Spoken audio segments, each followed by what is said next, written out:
you hear me? Because I can't hear myself. Okay, good.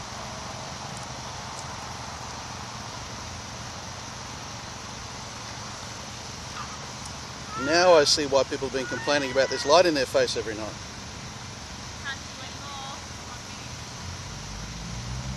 How's that? Yeah, I was saying now I can see why people complain about this light in their face every night that I put up. If you're wondering why we have this really strong light in front of the speaker, that's the camera there. And this goes to YouTube. Some of you may have seen it. You can link to it on our website, storiesinthepark.com. Also, I like to link to it on muslimvillage.com on the forums. And this will be the last one for this season. And you're going to be the audience for my YouTube video. It'll be up in a couple of weeks, inshallah. So if you're on the channel in a couple of weeks, don't watch it. Because there's no point, because you've already seen it.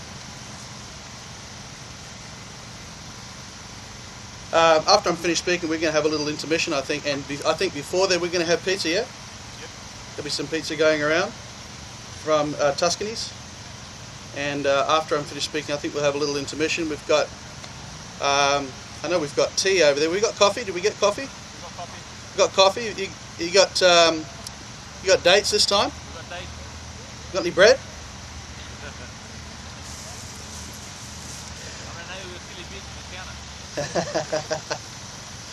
It'll be hard pressed finding any hair. Right. Before I get started, I wanted to read you a little letter. Well, it's actually a post from Muslim Village forums. It was posted up on Christmas Day, just passed, by some bogan. And he thought it would be appropriate for him to tell this to the Muslim community here in Sydney on Christmas Day. And I'll put on my best Australian accent to do him some justice. He says, I don't think I'll read all of it. It's a very long letter, and I haven't got much time apparently. He says, personally, I don't care what you believe or where you're from. However, I do believe that if you visit and live in another country, you should respect its traditional owners and first settlers. You all have a right to believe in whatever entity you want, but you don't have the right to try and make my country like the one you came from. If you do not like the Australian way of life, then go back where you came from. I was having a few drinks with some Aboriginal mates of mine today, and their view is the same. Over the past 200 years, we've developed a unique Australian way of life. Multiculturalism does not exist in the real Australia, and it never will. You are welcome in our country, but speak our language, dress our way, and accept our way of life. If you don't like it, then don't come here. We never invited you or your religion. A lot of you don't want to integrate, and my Aboriginal brothers and I are sick of your bull. If you want to live in an Islamic state, then go back to the Middle East. Evidently he doesn't know that Muslims live in other countries. I do agree that our diggers should not be laying down their lives in your wars, as our values are so far apart, and you have in no way even close to come to understanding about mateship, a fair go, and the Australian way of life. I'll stop there. How's that? Some of you may have heard people say similar things. You may have had a conversation with somebody who had these kind of attitudes. This guy is a compendium of every anti-Muslim stereotype that we have here in Australia. Very Cronulla. And you feel the same way, like you hear someone talking like this and you get so frustrated and you want to jump on him and you want to correct all those little misconceptions that he's got. And then you run into this problem because every time that you try to correct him, he thinks you're lying to him. And then one day he'll meet some Muslim who, is maybe not quite correct, and maybe they sort of do justify some of his attitudes because of their poor manners or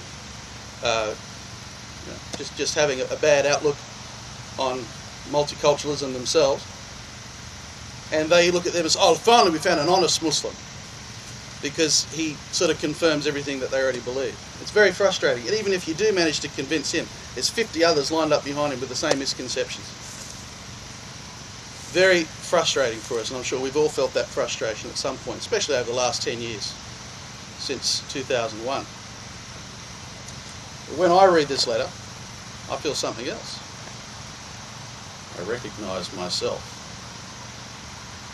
Back in the year that I became a Muslim, I was exactly the same as this guy. I had the same views. I felt the same way. I was an enemy of the Muslims. I didn't want Muslims in my country. I just wanted them to go back, and if they did come here, to be just like me. Alhamdulillah, I'm a Muslim today. What I want to talk about tonight is how I made that change, not because there's something special about me. I'm not like Brother Peter Gould we had here last week. I can't really boast of anything to make me particularly special that you should listen to my story. I can't really claim to be anything. I am simply the son of an Irish woman who drinks English tea.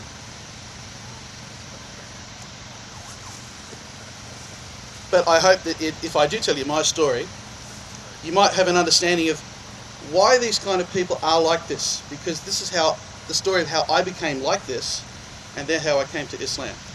And I haven't got very much time to do it, and I've been practicing it, and I can't really get it down under half an hour, so I'm doing my best. Because you always like to talk about yourself, don't you? I grew up in Linfield, which is in the North Shore, over near Chatswood. Linfield is not the most diverse suburb in Sydney, and it certainly wasn't back in the 70s when I grew up there. Everyone was pretty much from the same background. We did have a pizza shop on the Pacific Highway called Nick's Pizzas. Lovely pizzas, nowhere near as good as Tuscany's. And if you haven't been to Tuscany's yet, they're just up the road. Go up there in one of these days and order everything on the menu.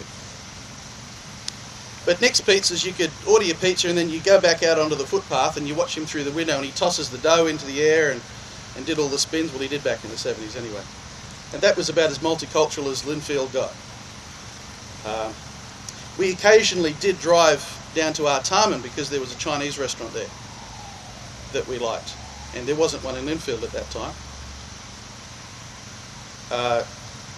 You ever been to a Chinese restaurant and they got, like, in the menu, they got soups, then they got the section on entrees, and they got your main courses, and after that, down the bottom of like page 3, there's this little section, Australian meals, and you look at it and they got fish and chips, and chicken Maryland, and steak and chips.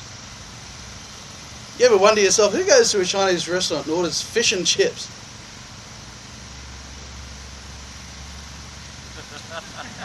That was my family.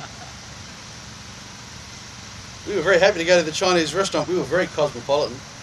And we sit down and, 3 fish suppers, thanks.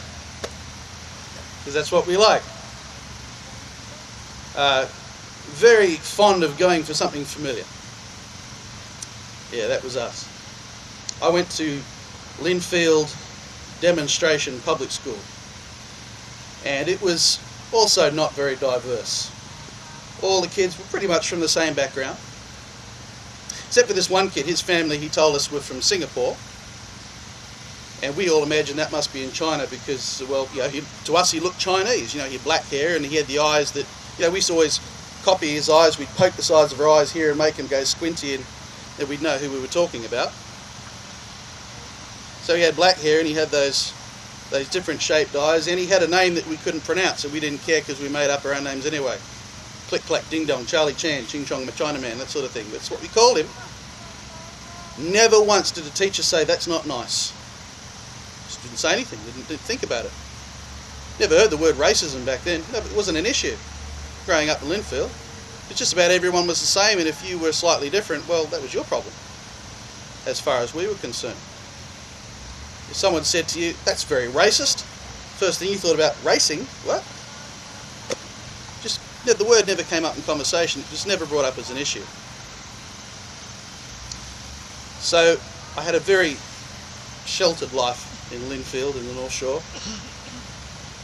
And, well, since we're focusing on religion, the only religious instruction I was getting at the time was, well, there was Sunday school, which my parents drove me all the way out to the city for. Had to cross the bridge and go and park in the middle of the city to a church they liked for Sunday school. And, well, I just didn't cooperate with it. As far as I was concerned, there's no school on Sunday. And so I just misbehaved and mucked around until my parents decided never to take me there again. That's about all I can remember about Sunday school. And the only other religious instruction I had was scripture at school. And we still have that today. Scripture in our public schools today is kind of like this. On Tuesday, 10:30 until 11, recess. A bell will ring, all the kids will get up from their classroom, and they will go all over the school, every place, and sit in different rooms, because, mashallah, we're a very diverse nation now, and we have so many denominations, and public schools are doing their best to cater for religious differences. And we have Protestant scripture, we have Catholic scripture, Islamic scripture, Hindu scripture, scripture for the Sikhs, Buddhist scripture. Back in the 70s when I did scripture, we didn't get up and go anywhere really when the bell rang. We stayed in our classroom, the scripture teacher came in, because we were all pretty much the same. Except there were these 3 kids. Every time the scripture teacher came in, they'd get up and they'd go out the door and go down the corridor and downstairs and go inside a door. And I found that really annoying. I said, why can't they be just like us? Why can't everyone be just like me? Why can't they hang around for scripture and enjoy it like I do? How come they've got to be different? And pretty much all my friends were the same. But it always used to bug me, especially because one of them was this girl called Rachel that I sort of liked a little bit, with very dark hair and dark eyes, and she was always going off as well, and so I found it doubly annoying that they were leaving. And I could never understand why, and one day I decided to ask a fella next to me when they were walking out, and I said, mate, where do they go every time we have scripture? And scripture had already started, so he didn't want to talk much. He just said to me one word: Jews. Oh, right, yeah. Okay. Pretending that I knew what that meant. I had no idea. But I just acted like, yeah, okay, no worries. And all through scripture I was really confused. Kept thinking about that over and over and over. I was more confused than I had been before I spoke to him. So recess came along and I decided to go looking for Rachel. And I found Rachel over near the canteen line. I said, oh, excuse me, Rachel. She said, what? I said, orange juice or apple juice? And she smiled pleasantly and said, oh, orange juice. Oh, right, now I get it. Okay, thanks. And off I went. Now it was Rachel's turn to be confused.